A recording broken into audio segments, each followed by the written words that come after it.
Welcome to Bake It Yourself. At para po sa video na ito ay gagawa po tayo ng pancake. One of the easiest and simplest recipe. Pero tiyak ako magugustuhan nyo ito dahil sa very soft and fluffy ng texture nito. At yung linamnam na rin. And by the way, credit sa owner ng recipe na ito because this pancake is best. Best pancake. So, huwag na tayo magpatumpik-tumpik pa and let's get started. Okay, on a bowl, maglalagay tayo ng 1 1/4 cup ng milk. Okay, and 2 pieces of eggs, half cup of sugar, at tunawin lang muna natin yung sugar. Okay, so pag tunaw na yung sugar, ang next natin ilalagay dito ay yung harina. Okay, so ilalagay ako dito ng 220 grams na all-purpose flour at half cup ng powdered milk at 1 1/2 tablespoon baking powder. Okay, so haluin natin ito. Okay, so next natin dyan ay yung butter. Ang ilalagay nating butter ay melted. Okay, so ito na yung ating melted butter at ihalo na natin ito. Yan. So, simutin ko lang siya.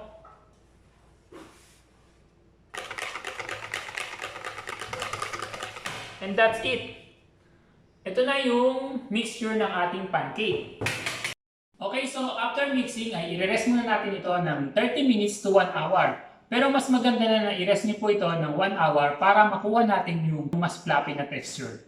Okay, so rest na muna natin ito. So bakit natin ginagawa yung pagre-rest sa mixture ng ating pancake? Is because nagbibigay tayo ng time period sa flour na ma-absorb niya talaga ng gusto yung liquid sa ating butter. Yun yung nagkukos na parang namamaga yung mixture nyo. Umaalsa siya, nagsuswollen. At dahil na rin dun sa pag-rest, nade-develop na rin yung gluten content ng harina. Okay, so wait na lang natin na matapos yung resting process nito at saka natin lutuin. Okay, so after ng pag-rest, ito na yung naging texture ng ating pancake mixture. Kumpara kanina na very runny, mas thick na to ngayon. Okay, so luto na tayo. Ang paglalagay, sandok lang kayo ng 1/4 cup. Pero hindi mo kailangan simutin yung 1/4 cup.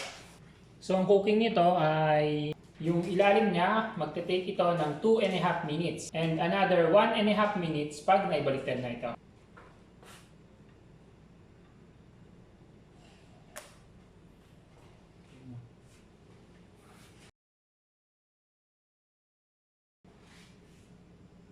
Tadan!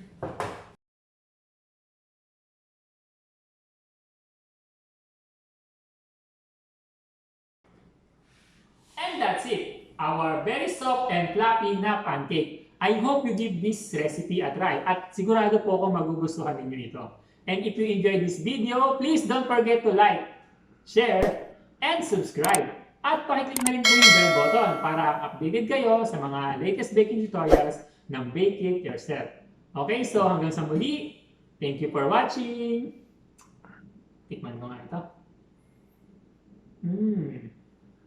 Ito yung texture, no?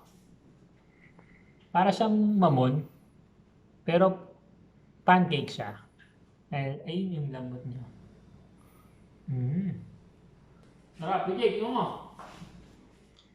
Ba natin guys? Guys, ganito pagkain.